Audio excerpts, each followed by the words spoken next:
right there.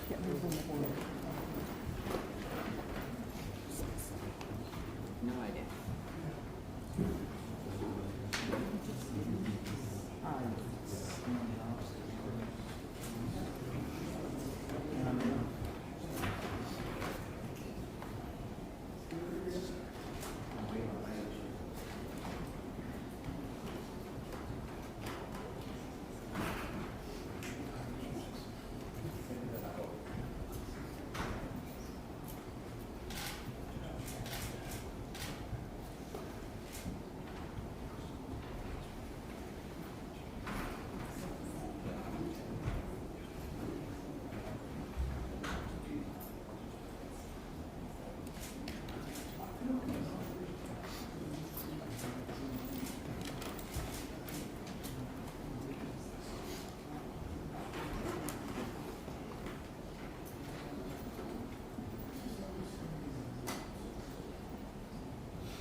All rise.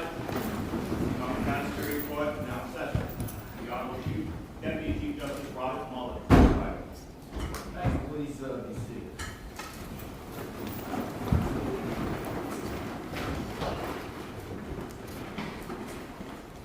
Okay, we're on the record in State versus Williams. Are you prepared for sentencing? Yes, Your Honor. Yes, Your Honor. Go ahead, counsel.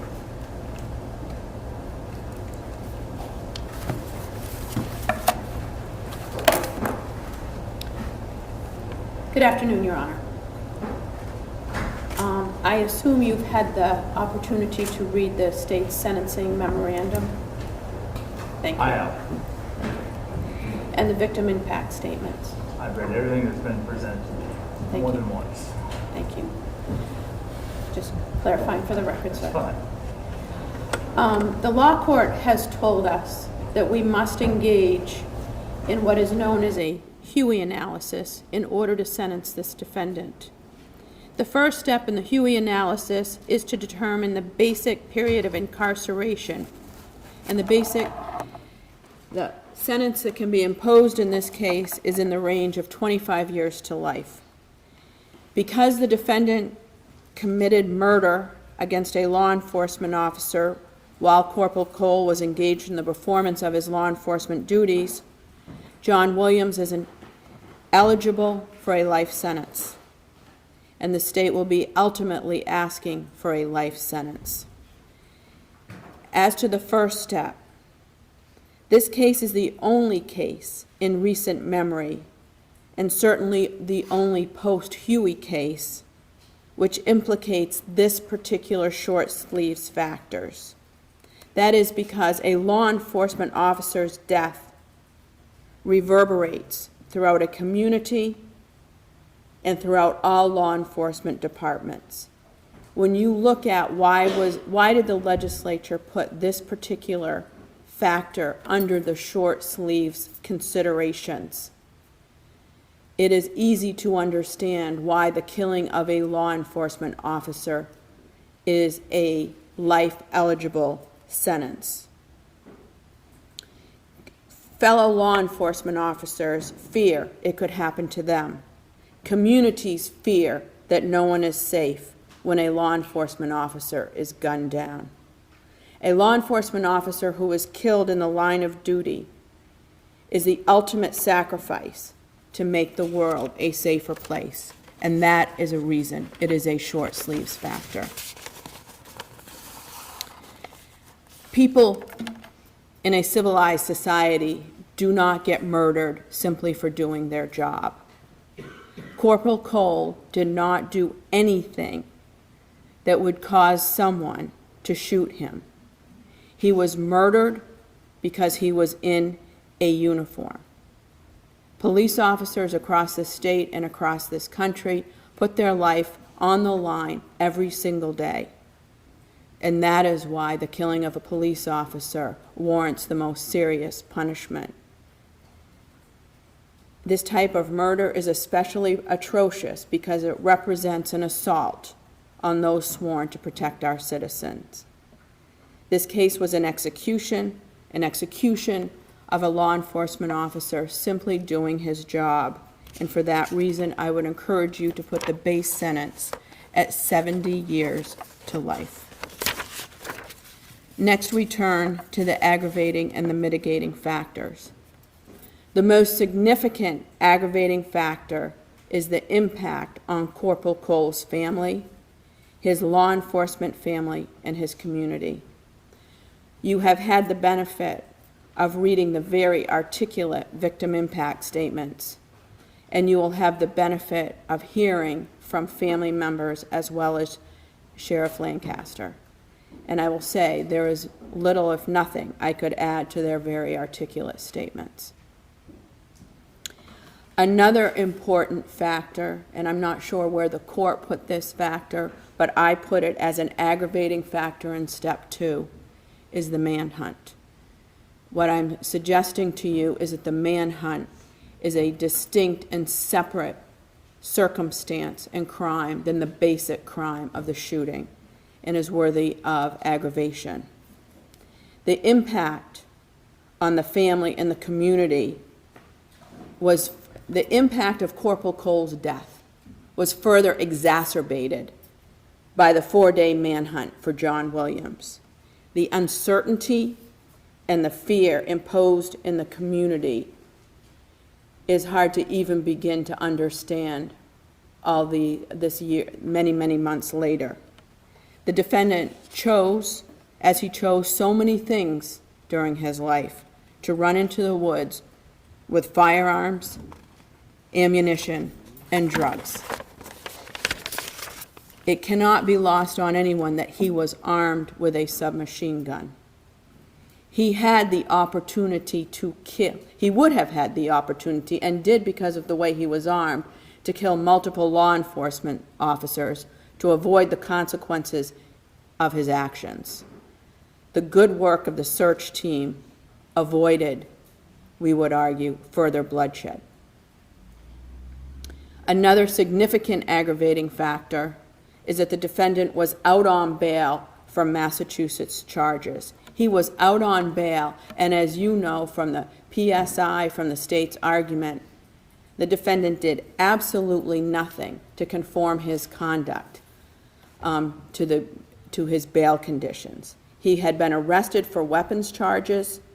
He spent 9 days in jail before being bailed, and if anything, he was continuing to engage in further criminal conduct. You will recall that he asked Christina, his girlfriend, to drive his car despite the suspended license. He then walked away from the traffic stop. And his response to her getting arrested and bail set high was to just engage in further and more frequent illegal activity by literally selling drugs around the clock and ripping off his supplier. The defendant walked away from that stop that day in Christina, leaving her to take the rap, and really that series of choices led to Corporal Cole looking for the defendant that night, and then his decision upon Corporal Cole's attempt to arrest him to execute him. The defendant in this case argues that his drug use was a, quote, huge factor in Corporal Cole's death, and that if he had not developed a drug problem, he would not have been in this situation. And I would suggest to you that life is full of choices, and that this defendant made conscious, many conscious choices. And those choices culminated with the execution of Corporal Cole. Because even his own experts said he knew what he knew what he was doing when he pulled that trigger. He intended to pull the trigger. He had many choices leading up to that moment. And he chose the one that has put him here today before you. It was the most devastating choice, and it was the choice to shoot Corporal Cole rather than to simply be arrested. And that goes back to what we think about when we think of law enforcement officers putting their life on the line.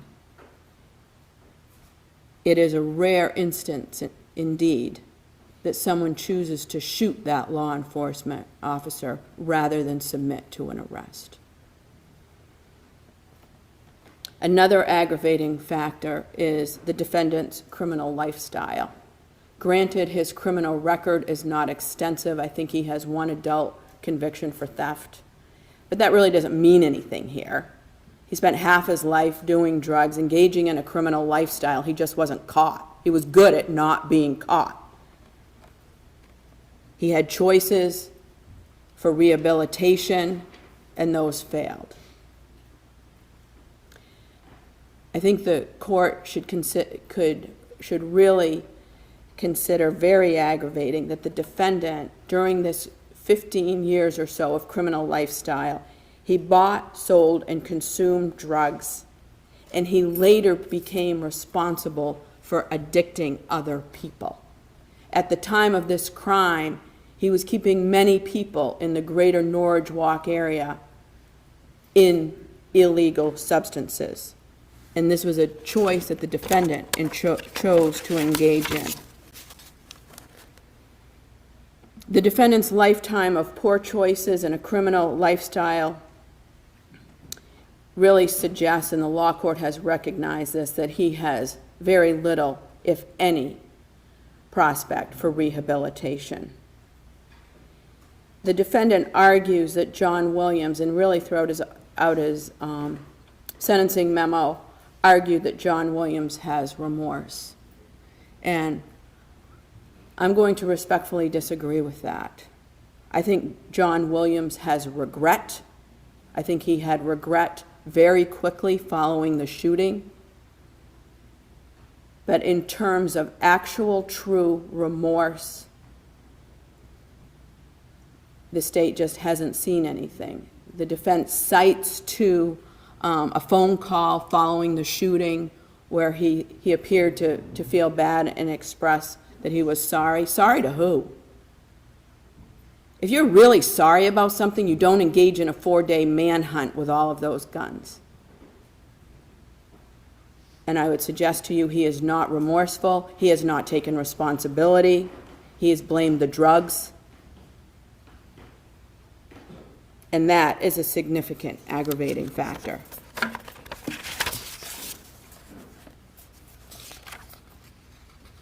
When we turn and we look to mitigating factors,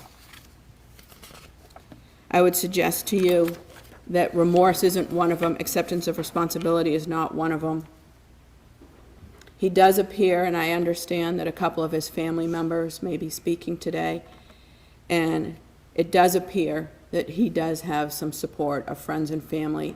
We've all done sentencings in which defendants don't have the support of any friends or family. It would appear that Mr. Williams does. But from the state's perspective, that's the only mitigating factor for this particular defendant. Drug addiction is widely recognized as an illness, but I would encourage you not to give John Williams any mitigation for his drug addiction. It simply isn't worthy of any mitigation whatsoever. So when the aggravating and the mitigating factors are considered and weighed, the maximum here sentence, and here the state would encourage you, the final sentence, to be life in prison.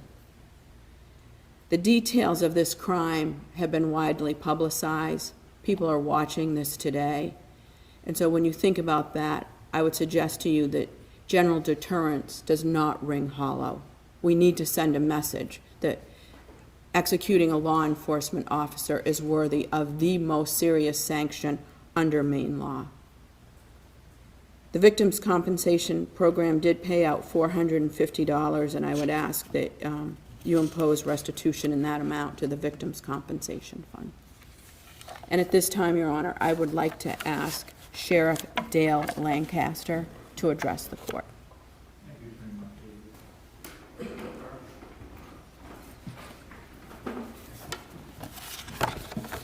Good afternoon, Your Honor.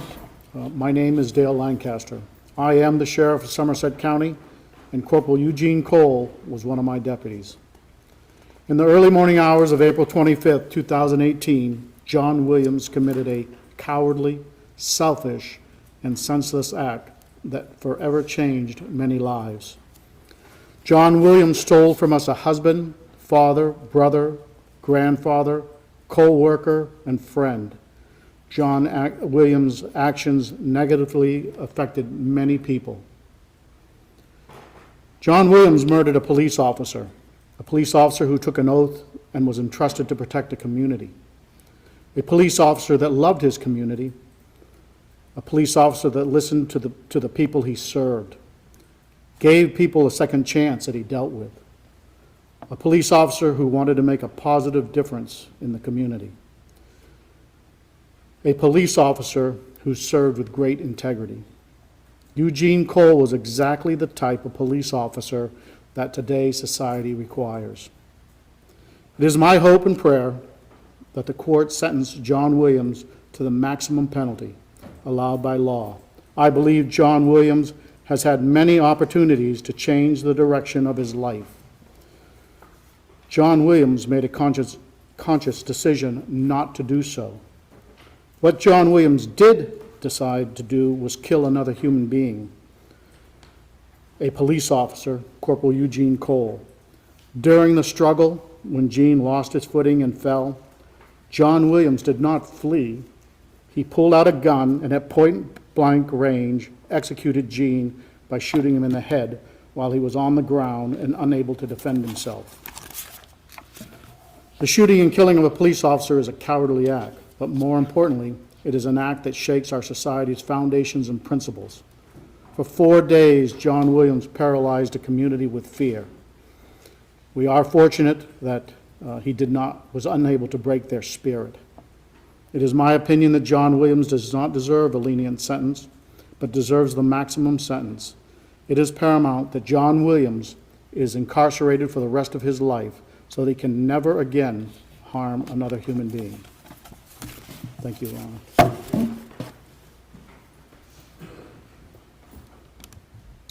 Ron Smith would like to address you.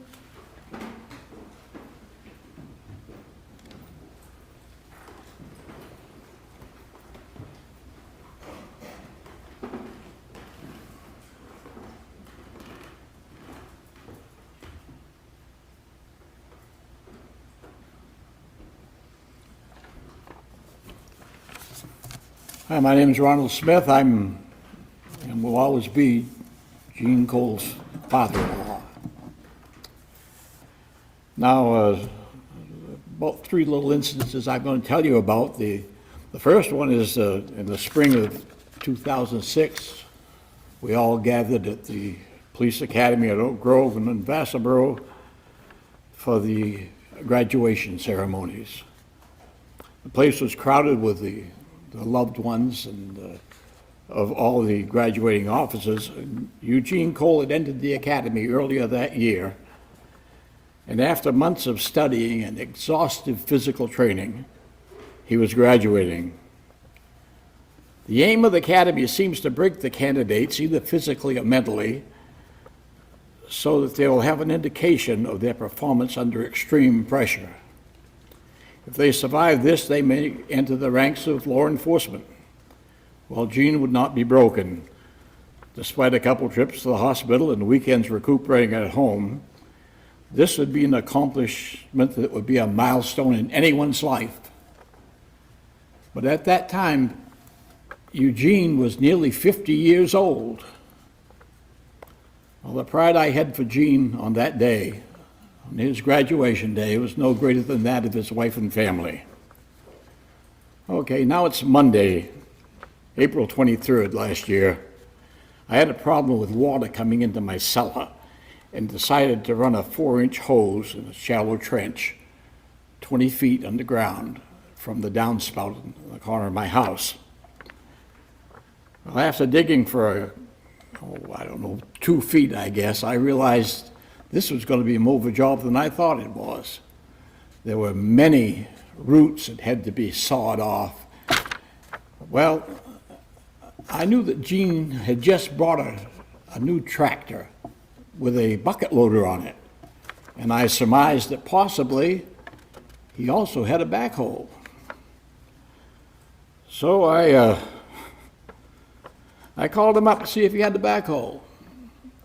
Well, he apologized because he didn't have it. No, it did not have a backhoe, so I went back to work digging again. I resumed my task, and I went, 3 or 4 feet. It took me 15 or 20 minutes to go that far. And boy, I was ready to give up. Went into my driveway, drove this well-used silver Dodge Dakota pickup truck. It was Gene. And the tools that he had in back included a long-handled ratcheting cutter to cut those roots with. Well, the digging was pretty slow, but I didn't give up. Gene didn't give up. And my very close neighbor walked over and met Gene, and he was under the opinion that Gene was doing most of the work. Well, we laughed about it for a while, and Gene went right for it again. And that's the way Gene was, really. If he was able to help you, he helped you anytime he could, and he'd take charge if he needed to. Well, before it was dark, the flexible pipe was underground. And I think I'm a fairly resourceful person, but this is only one of many times that Gene came to my aid.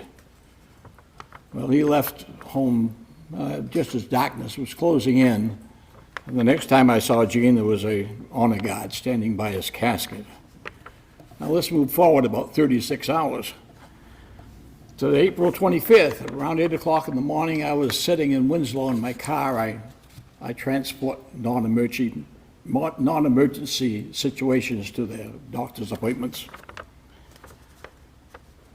Well, I was waiting there till, I had an 8:30 appointment. And I'm sitting there, and my personal cell phone rang. And it was my grandson, Joe. And he identified himself, says, "Gramp, Gene was shot last night." After a long silence, I asked, how badly was his hurt? And I dreaded the answer. And he said, "He's dead." And he went on to explain where the body was found, the incident at Cumberland Farms, and where the cruise was finally located. After he hung up, I sat there for, a while, thinking and crying. And then I realized that I had forgotten to pick up my client. I went over and picked him up. I took him to his appointment. Then I went straight to our office and told my boss what had happened, and she already knew. It was on the news by that time. She told me to take the rest of the day off. Well, I went home, told my wife what had happened, got into my car, and I drove to Cheryl and Gene's home in Norridge Walk. Now, the Coles are a close-knit family, and they survived tragedies that you don't know about. And I think it's probably made them stronger. And I'm proud that they think of me as one of them.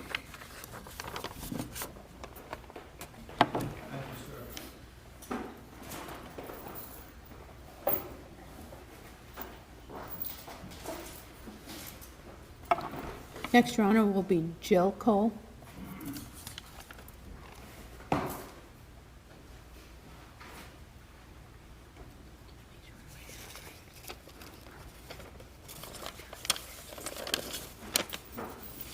Hi, Your Honor.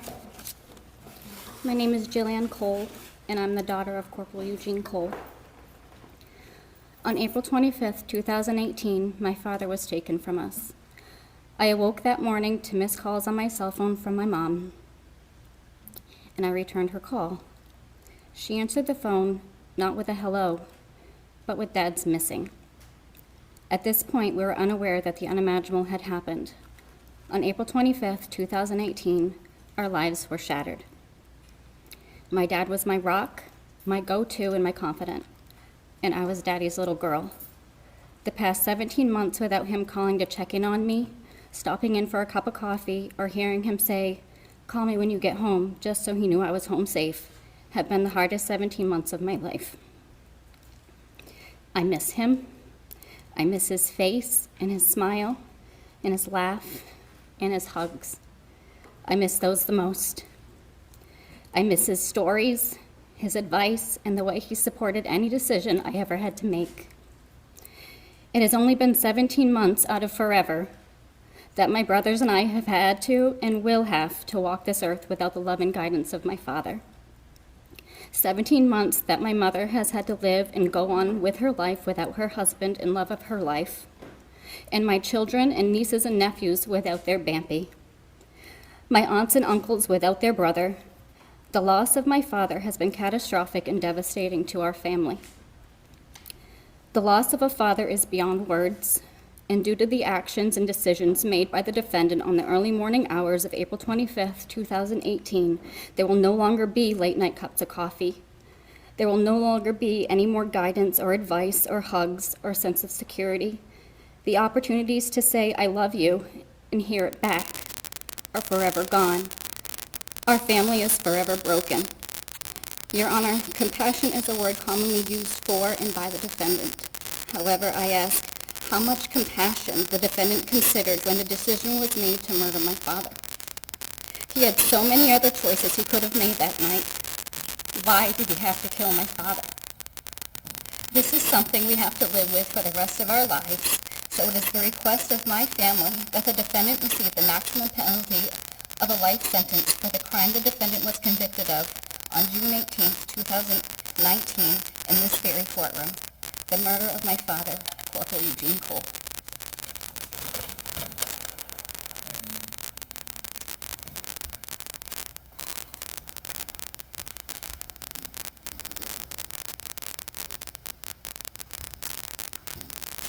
Cheryl Cole will be the last speaker, Your Honor.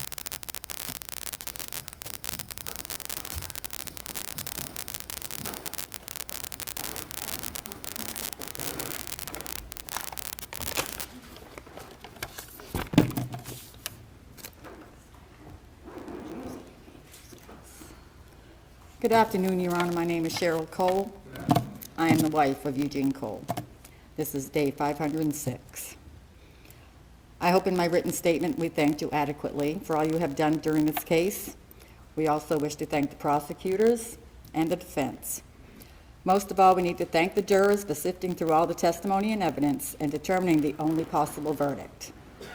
Guilty of the intentional murder of my husband, Somerset County Sheriff's Deputy Corporal Eugene Cole.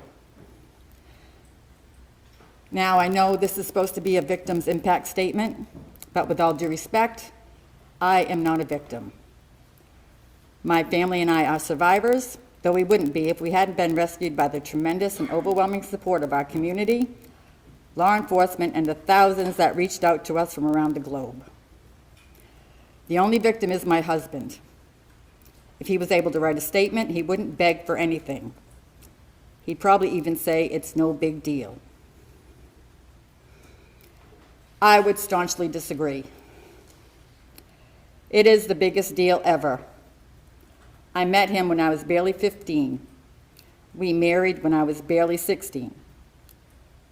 We fought through what we thought at the time was the worst things we could ever go through. We fought to stay together. We fought for our marriage. We did stay together, and we did stay married. Our 43rd anniversary was August 14th. I am not a widow. I will remain married to that man throughout eternity. We had no idea the horrendous times we went through together would pale in comparison to what we have to go through alone.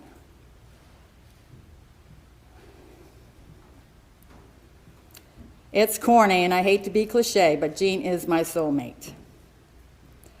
I know that now because his soul is no longer on this earth, and my soul has become withered and dark. Sometimes I think it was me who died, and my hell is living in a world without him. I have to keep moving forward, for time gives me no option. I have to be here for our children, our boys, Philip, Joe, and David, and our baby girl, Jill. She is not yet married, and it's devastating that her daddy will not be walking her down the aisle. I have to be here for our kids, yet I feel useless. Thankfully, I haven't lost my dad, so I don't know how to help them with their loss. And the grandkids, Billy, Caitlin, Chris, Anna, Jameson, Allie, and Liam. How can I be both grandparents? For two of them, Allie and Jameson, Gene is the only grandfather they have. For James, Gene is the only father figure he has. He is 13 now. He is at the age where he needs his Bampy, and no matter how hard I try, I simply cannot be him. Then there's the great-grandkids, Kai and Aria. Gene will never know them. Even worse, they will never know him. Kai Parker Eugene Cole will carry his great-grandfather's name, but he'll never sit on his Bampy's lap as he rides around on the tractor. He'll never hear that calm tone of voice Bampy has when he's trying to teach him something, and he'll never feel the strong arms of Bampy giving him a hug. So damn much is missed. I'm not sure if my soul will ever heal. I do my best when I'm in public or around my family to smile and be happy, and most times I am. It's horrible to know that there are so many people around and yet still feel so alone. It's the actual alone time when the gnawing and clawing pain can begin to get to me. The hurt is constant. Sometimes I'm not sure I can go on. Sometimes I'm not sure if I want to.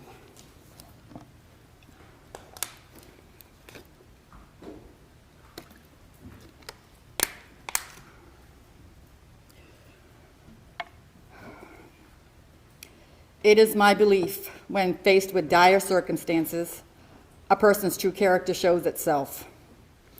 A person cannot do what isn't in them to do, regardless of drugs or alcohol or anything else. The defendant has proven what is within him. The definition of the word coward is a person who lacks the courage to do or endure unpleasant things. To the defendant, the thought of going to jail was much more unpleasant than murder. The defendant is nothing but a coward, and he will never be anything else. In my mind, he is simply nothing. I will not give any of my thoughts, emotions, or forgiveness to nothing. At this time, I would like to respectfully ask the media that once this day is over, my family and I will never again have to see his face or hear his name. My time left on this earth isn't long. However, when I do go to be once again with Gene, it would give my soul some solace to know my grandkids and great-grandkids will never walk the same streets as the one who committed this vile, evil act of cowardice and selfishness. I will ask the court to ensure this will never happen by giving the maximum penalty of life in prison. I have watched him in the courtroom. Not once did I even see a glint of remorse in him. I understand he's been off drugs since his capture. This is not a remarkable nor a mitigating factor. He's been incarcerated. Drugs aren't easily attainable when you're incarcerated. I know this ordeal is tragic for his family. I worry about them and I pray for them. I do hope they take advantage of him getting to have life. I hope they visit often. I hope they laugh. I hope they love. I hope they revel in the fact their loved one gets life and treasure every minute of it. As for me and my family, we must live with the daily torture of knowing we will never again be able to do the same. Please allow us and my husband, Corporal Eugene Cole, to finally rest in peace. Thank you, Your Honor.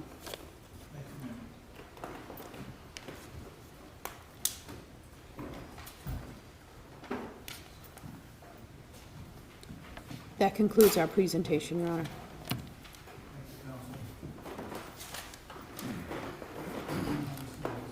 Yes, Your Honor.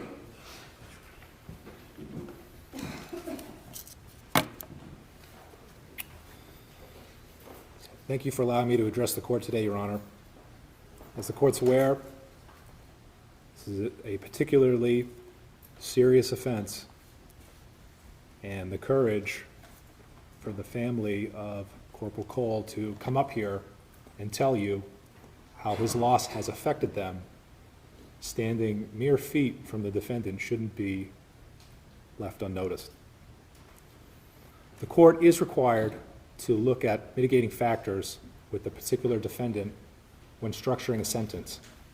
As the court is aware, Mr. Williams is 31 years old, and the pre-sentence evaluation report showed that his childhood was somewhat tumultuous.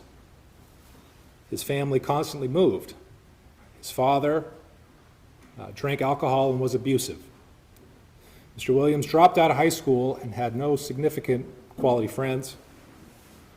He did later obtain his GED and did some work with Old Town Canoe and had cooking jobs in northern Maine. January 2017, Mr. Williams became heavily using drugs. And we're not here to dispute that his drug use wasn't his choice. But he became addicted and began selling drugs to support his habit and to provide for himself financially.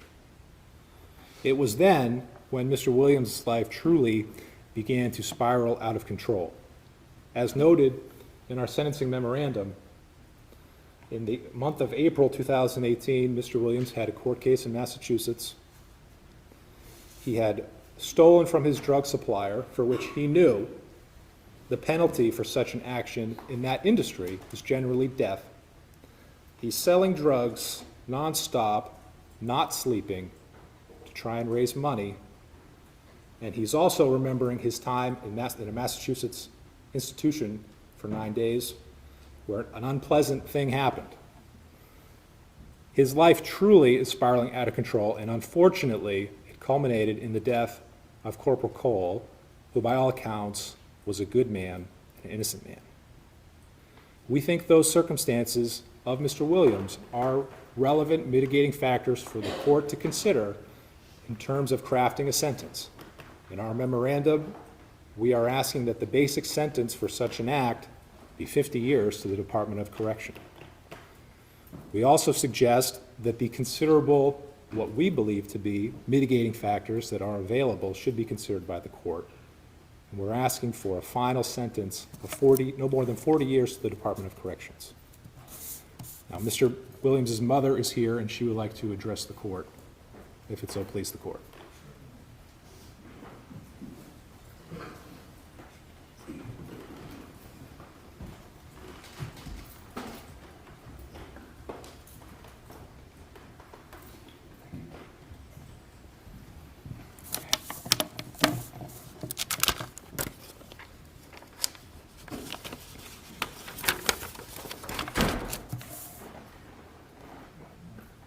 Good afternoon.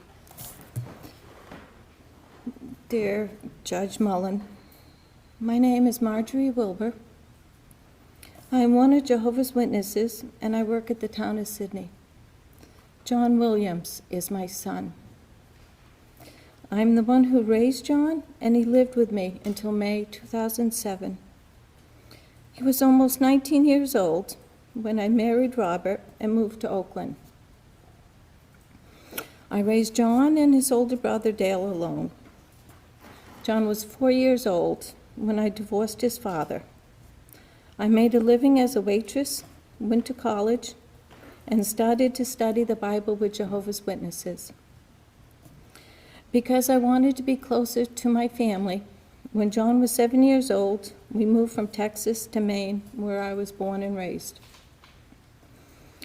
Your Honor, I'm not the best parent, but I provided for my boys and taught them about God. We had a cat and dog, chickens, ducks, and geese. The animals helped to teach my boys to love and have compassion for others, and it taught them responsibility. John was a happy boy, always smiling, telling jokes, and making us smile. He was on softball teams, scouts, and even a wrestling team. He is loyal to his friends and would do anything for them. I started having difficulty raising John. In 2019, I bought a house in Norwich Walk. John moved with me, and Dale moved with their dad in New Hampshire. John started to have bad associations. He spent a lot of time at his friends' houses. Justin Power's mom, Kim Sorois, loved him like a son, yet she allowed him to do things that were not allowed at my house. For example, playing mature video games, smoking, drinking, and doing drugs. He might have spent much of his time there, but he lived with me, and I fought hard to help him to make the right decisions. I made him go to the Kingdom Hall until he was 17 years old. Also, I had counselors in our lives. Larry Sexton spent many months making home visits. John Jaguar from Kennebec Behavioral Health and others tried to help us. Because of the drugs, John's life was spiraling out of control. As the years went on and the drug use increased, John had less and less contact with all of his family until there was none. One day in October 2017, I caught sight of him. It was not my son that I saw. The drugs had changed him so much that my son was gone.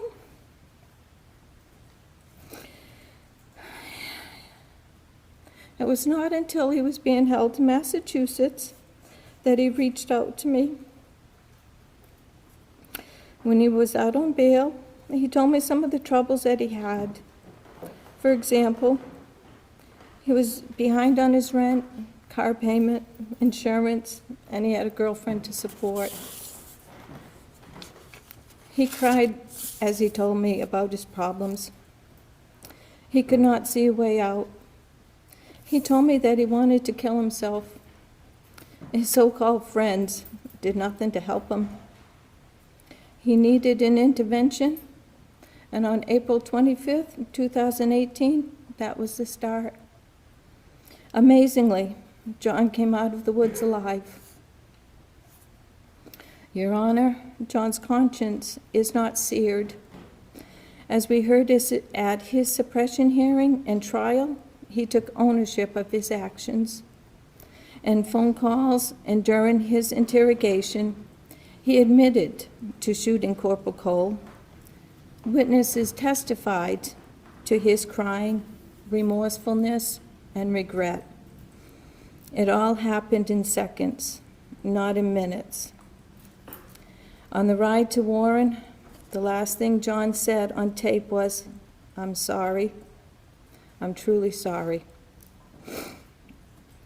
I honestly believe that if John had not been on drugs, he never would have fired that one shot that changed so many lives. John is an extremely caring person, and in prison he will be with many people who do not care. Men whose consciences are scarred and insensitive. I believe that a long prison sentence will not be beneficial. Thank you. Thank you, ma'am. Your Honor, can we just approach briefly? Yes. Thank you.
Next, Your Honor, is Deb Williams.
Thank you, Your Honor. I come before you not to beg for mercy, but ask for numbers instead of letters on my sentence.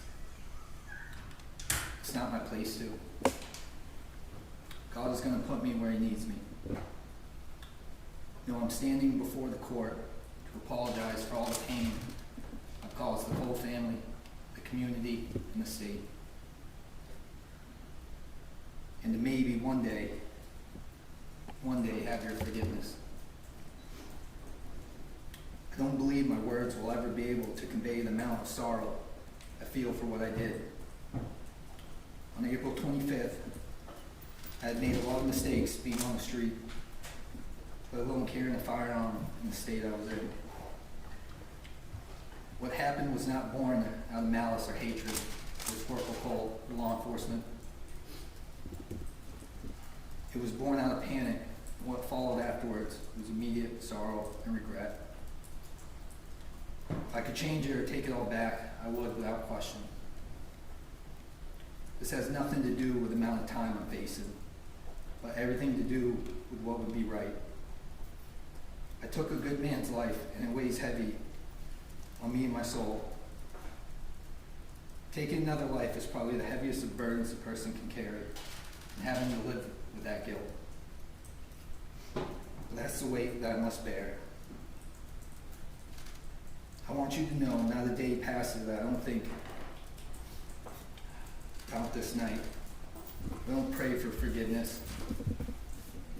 Or a holiday, I don't think of the Cole family. I'll continue to for the rest of my time I've left here on God's earth. I know my words will never be enough. With my whole heart, I am sorry. Truly sorry for the pain I've caused the Cole family and everyone else affected. All I can do now in my life is let my actions speak for themselves. You know, I was born with a hard head. I lived by my own rules. My addiction had me believing that I didn't need God or anyone. Truth is, I was lost and living in a self-made prison of drugs, a prison much stronger and more debilitating than the physical one where I will now dwell. The real question isn't how I got here, but why I get to live. And I struggle with that guilt. I was so close to hell for so long you could smell the smoke on my clothes. But God in His mercy and love snatched me away from that destiny. Now maybe you won't believe that people can change, but I have. I'm so far from the version of myself, and I'm ashamed I ever got there. But I'm never going back to that person. I try every day to be a better person than I used to be. I promise I won't stop regardless of my sentence. I'm not evil, but a flawed human that made a horrible, horrible mistake. Who's trying to find purpose out of this tragedy in his life, to make a difference and to continue my sobriety and do as much good as I can behind these bars. I only hope I can affect a fellow inmate or a chance to talk to youths and change their lives, even if I have to be a cautionary tale of where addiction can lead a person. I know I'll never be able to repay the debt for the life I took. But if I can just change one person's life, it'll be a start, and that's all I can hope to do. That's all I have. Thank you.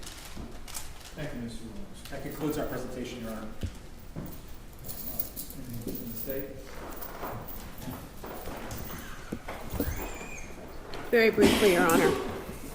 I think it's clear from the testimony of Kim Sorois and the defendant's aunt that he actually did have some support around him, but he absolutely did not take advantage of any of it. And I would offer that the drugs did not make him get the so-called jump on Corporal Cole or brandish the gun. And he himself used the words, "I chose to eliminate him." Those actions are the result of his choice, his decisions, and not of the drugs. Thank you. Thank you, counsel. I want to begin by thanking counsel for the state and for the defense for their very thorough, informative sentencing briefs. as well as Mr. McCamish at the Office of Probation and Parole for its pre-sentence investigation and report. In preparing for today, I've read all of these documents closely and frankly more than once. I've reviewed multiple cases concerning the sentencing for murder of a law enforcement officer. I've caused to have all 50 states reviewed for their sentencing protocol concerning appropriate sentences for those defendants convicted of murder of a law enforcement officer who was on duty at the time of the commission of the crime. I've paid special attention to those cases from our Supreme Court, referred to as the law court, concerning sentencing for murder. I believe that I'm prepared to take on what, frankly, is the most problematic part of this case for me. The sentence for a conviction of murder ranges from a minimum of 25 years to life in prison. The court imposes a sentence after a conviction for murder through a two-step process.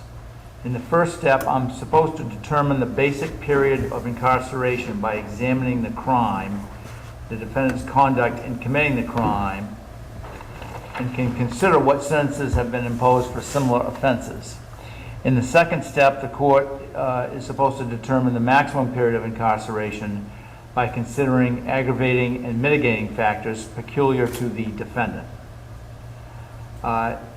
It's my intent to discuss in some detail these two stages this afternoon in hopes that whether you agree or disagree, the parties, the attorneys, and our society will have a better understanding of how and why I arrived at the sentence I ultimately imposed on Mr. Williams. The first step is determining the basic sentence. The basic sentence is a term of art which describes the preliminary sentence in a term of years that the court establishes after consideration of only a specific and limited portion of the entire body of information that I must consider in imposing the actual sentence. It's been described as an unrefined period of time that can and might be modified in the second step of the process. In determining the basic sentence, I consider only the defendant's conduct in actually committing the crime at hand, i.e., I consider the particular nature and seriousness of the crime. I do not consider any of the offender's particular circumstances or characteristics. I weigh the convicted person's conduct against other more heinous and less heinous possible ways of committing the crime. Thus, in the so-called basic step of the process, the court must place the conduct of the convicted person in the context of other possible means and methods of committing the same crime. I'm also required to articulate any relevant sentencing goals as set forth in our criminal code found at Title 17A, Maine Revised Statutes, Section 1151, in the basic sentence analysis. I've considered all of the purposes or goals set out in the section, including but not limited to preventing this sort of crime through the deterrent effect of sentences, the rehabilitation of convicted persons, and the restraint of convicted persons when required in the interest of public safety. I've also considered the purpose of giving fair warning of the nature of the sentences that may be imposed for conviction for such a crime. Finally, I'm also considering the purpose of permitting sentences that do not diminish the gravity of the offense. The state argues for life imprisonment as being the appropriate sentence to impose in this case, while the defense argues for a sentence of 40 years. I would point out that in the case of State versus Burdick, a 2001 case here in Maine, the defendant in that case received a sentence of 40 years for the attempted murder of a law enforcement officer. Sentencing is, fortunately or otherwise, an art, not a science. It is axiomatic that any murder is a cruel and unfeeling act. However, the controlling statute allows for a sentence that ranges from a minimum of 25 years to life imprisonment. As our law court stated in the matter of State versus St. Pierre, in vacating a life sentence imposed on the defendant after he was convicted of murder, quote, "We are commanded to arrange these heinous acts on a continuum in order to determine which act justifies the imposition of the most extreme punishment." The facts in St. Pierre are gruesome and tough to read. Certainly the victim's family in the St. Pierre matter most likely sought and applauded the trial court's imposition of a life sentence. However, the law court found lacking in the fact pattern of St. Pierre any involvement of torture or other gratuitous suffering inflicted on the victim and vacated the life sentence. Compare the facts in St. Pierre, and in this case, to those in State versus Hutchinson, a 2009 Maine case, where the victim was stabbed 50 times in the face and was sexually assaulted, and where a subsequent life sentence was upheld. Or the facts in State versus Short Sleeves, already referred to, where the law court listed 7 aggravating circumstances. The presence of any one or more could justify a life sentence. Those factors are the premeditation in fact, the multiple deaths, murder committed by a person previously convicted of homicide or any other crime involving the use of deadly force against a person, murder accompanied by torture, sexual abuse, or other extreme cruelty inflicted upon the victim, murder of a law enforcement officer while in performance of their duties, murder committed in a penal institution, and finally murder of a hostage. The law court in Short Sleeves provided sentencing courts with what the law court described as broad guidelines that I've just listed for the circumstances in which what the law court described as the harshest penalty, a life sentence, may be imposed. Now obviously number 5, the murder of a law enforcement officer who is in performance of his duties, squarely fits here. There's no good reason, no rationale that has been presented to me anyway, that I can accept for Corporal Cole's cold-blooded murder. For the defendant to walk up to Corporal Cole, place a firearm while Corporal Cole was either on the ground or attempting to get up, while Corporal Cole was saying one word, this by the defendant's own admission, that word being no, only to pull the trigger and have Corporal die instantly.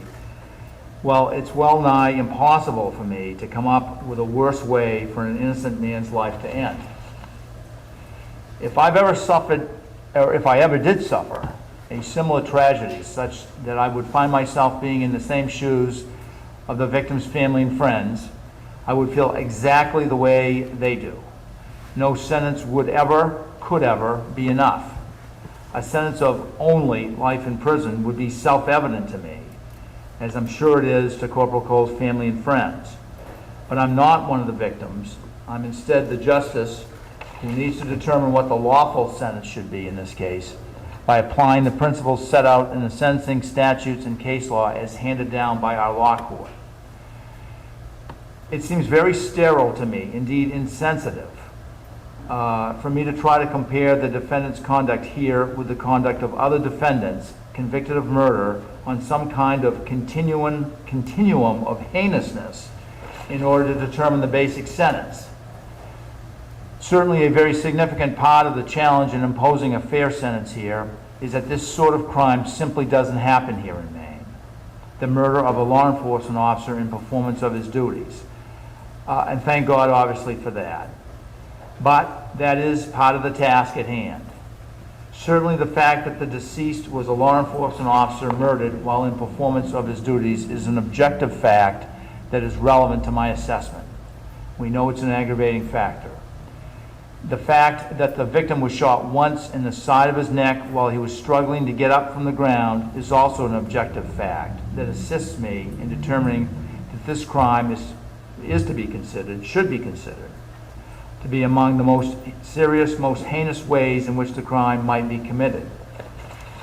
The fact that the defendant in his taped confession told the investigators that he made the decision to, quote, eliminate, end of quote, Corporal Cole, is essentially, in my mind, so close to saying that he decided to execute Corporal Cole that it frankly haunts me, has haunted me, will continue to haunt me.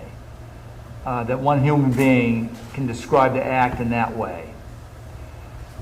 Because there is fortunately a paucity of case law concerning the sentencing of a defendant who's been convicted of murdering a law enforcement officer in performance of his duties here in Maine, I looked at other states to ascertain how their courts and laws address such a situation if the need arose.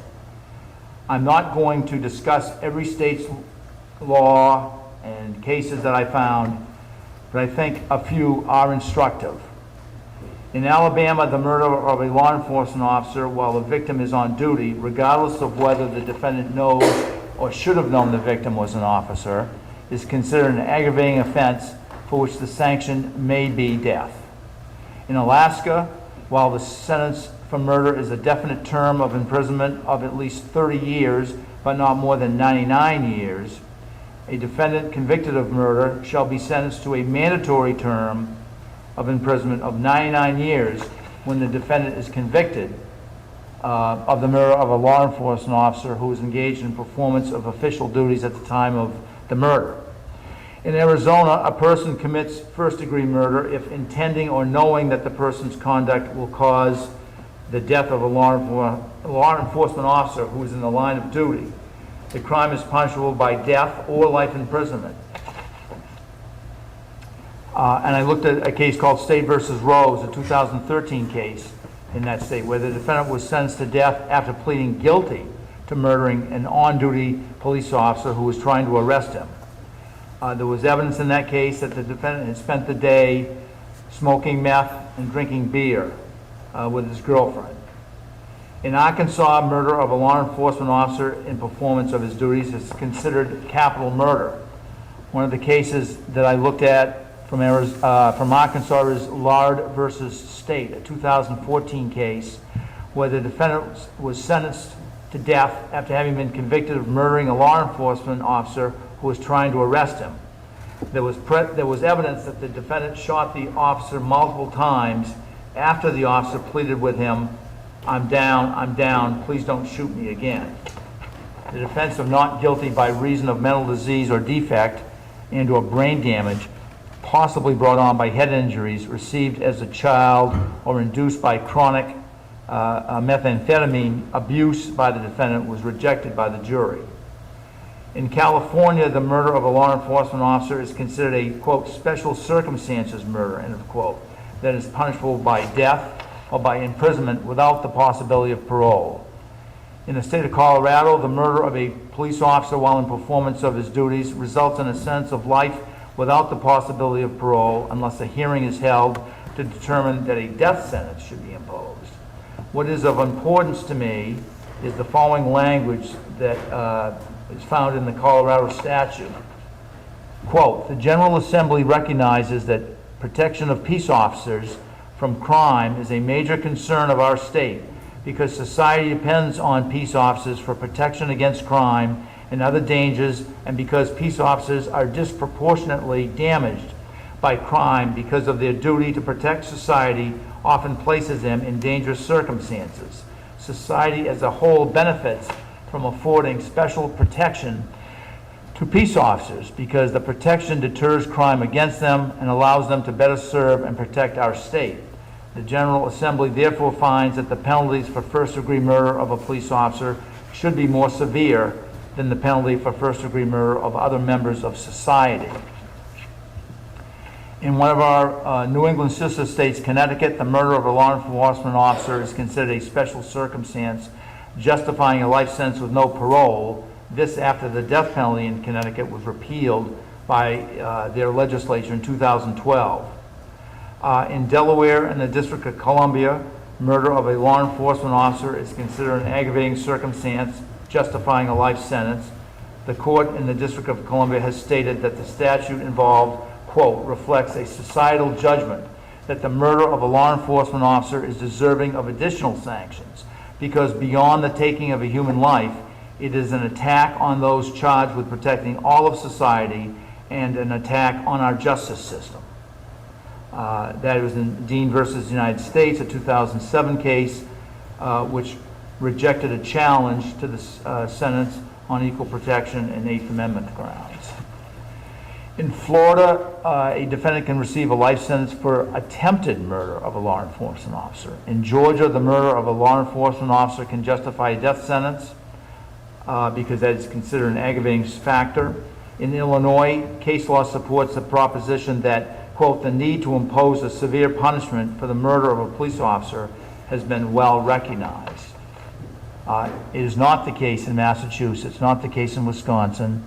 In our sister state, New Hampshire, a person guilty of capital murder, which includes the murder of a police officer, receives a mandatory life sentence with no parole.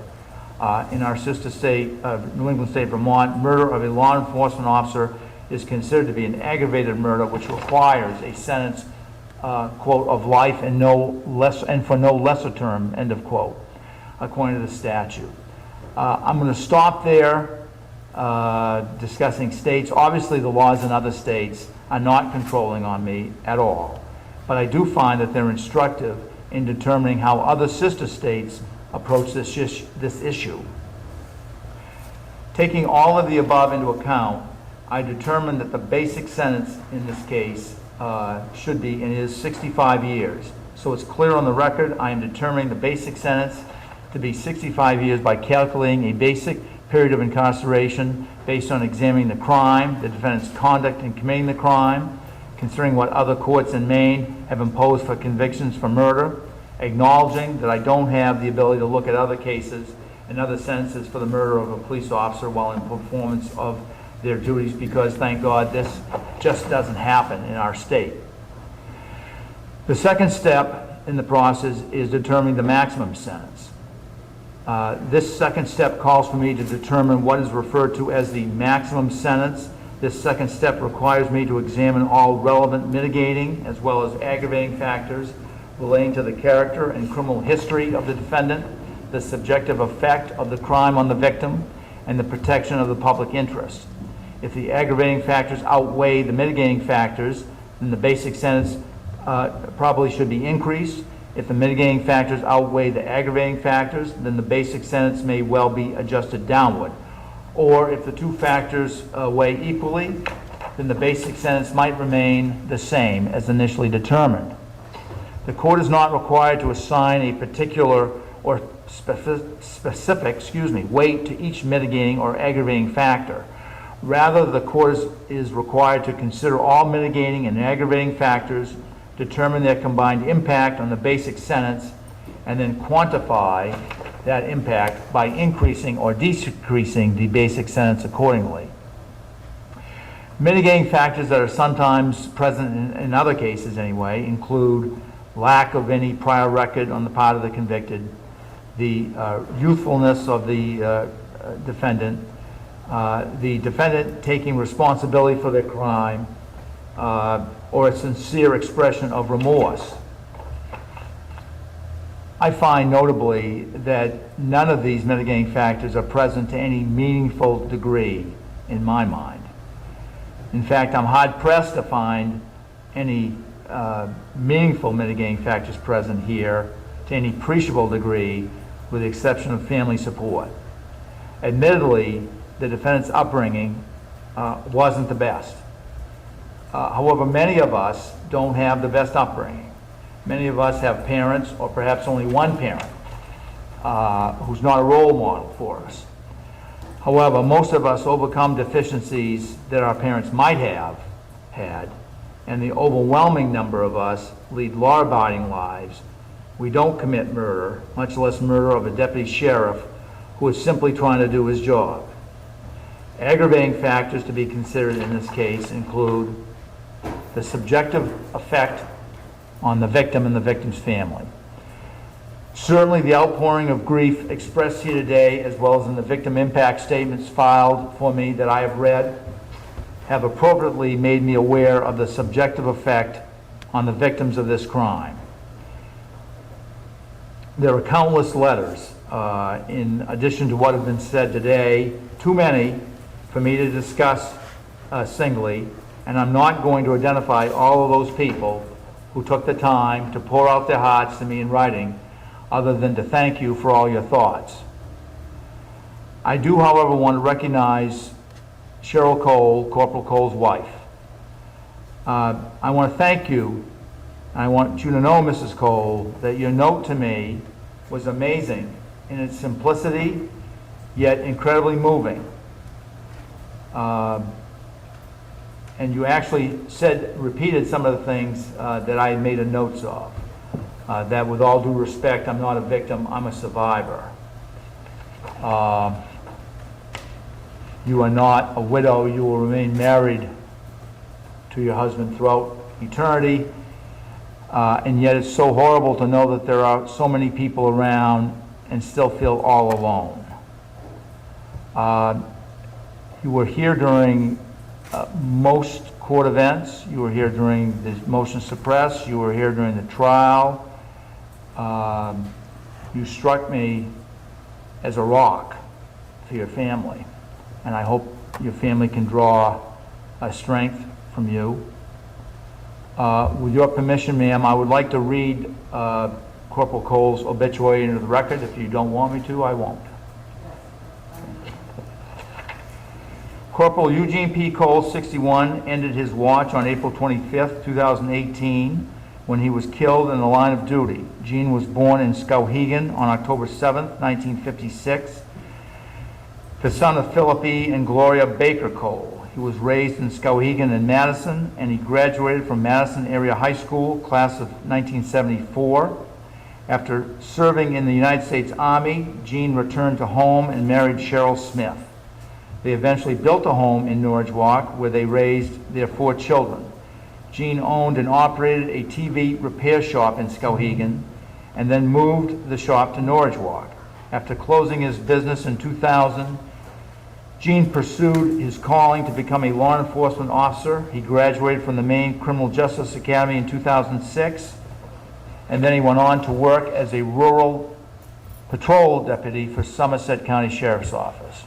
After 5 years of working the road full-time, he was promoted to the supervisory position of corporal.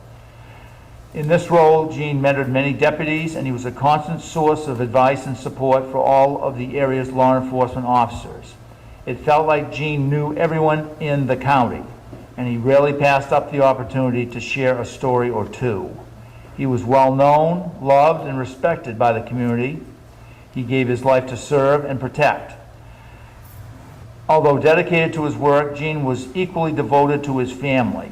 They could always count on him to be there when they called. His strong and constant presence in their lives will always be missed. Gene was widely known in the community as a talented musician. He sang, played guitar, and wrote songs.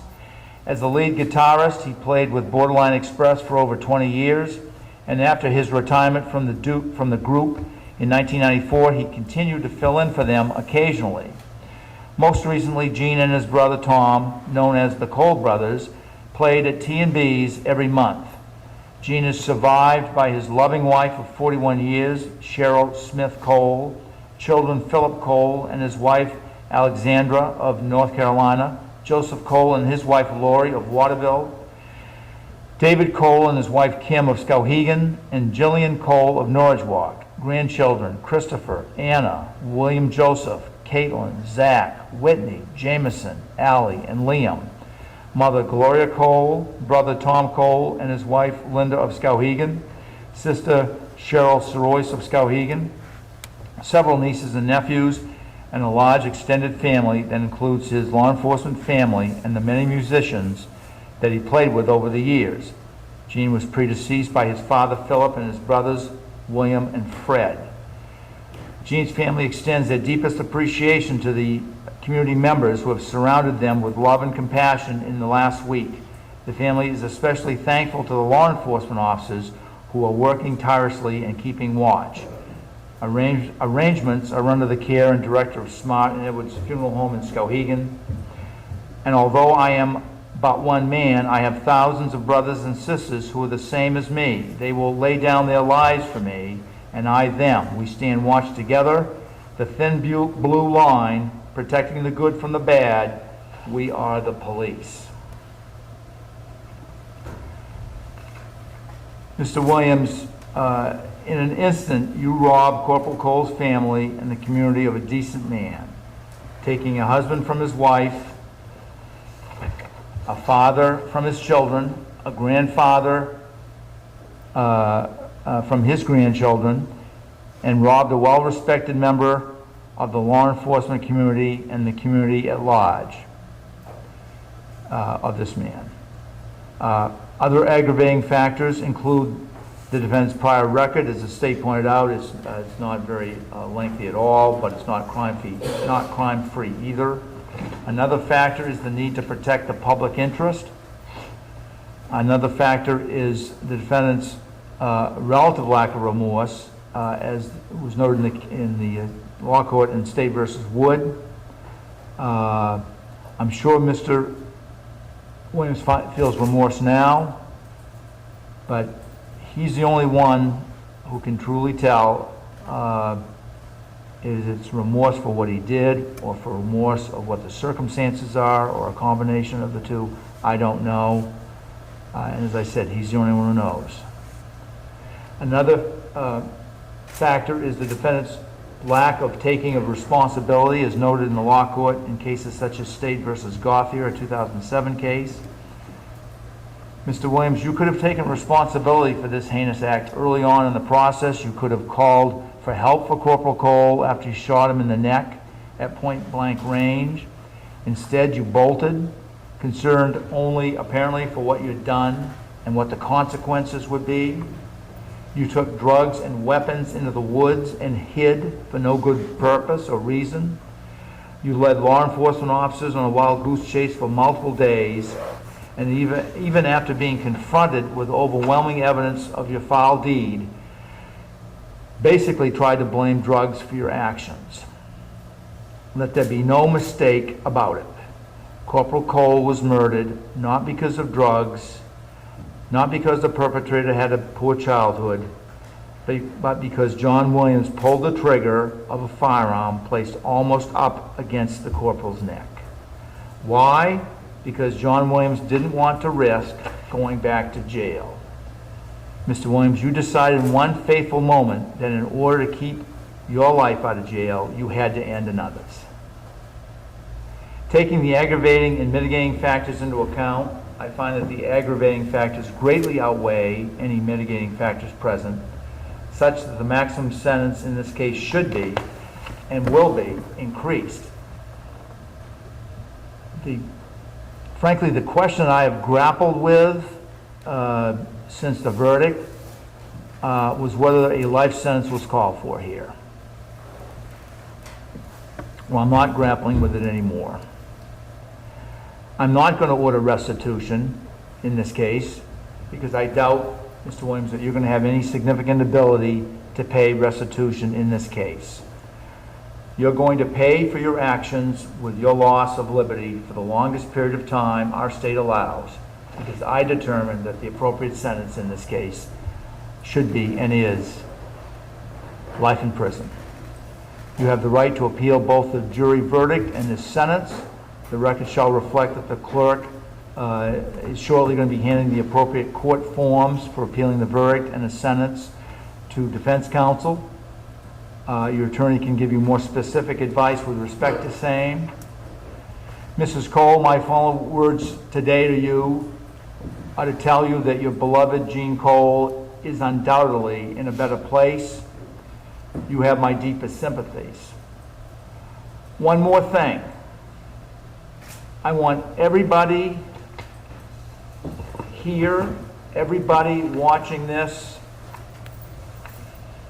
to look long and hard at this picture, and then look long and hard at this picture.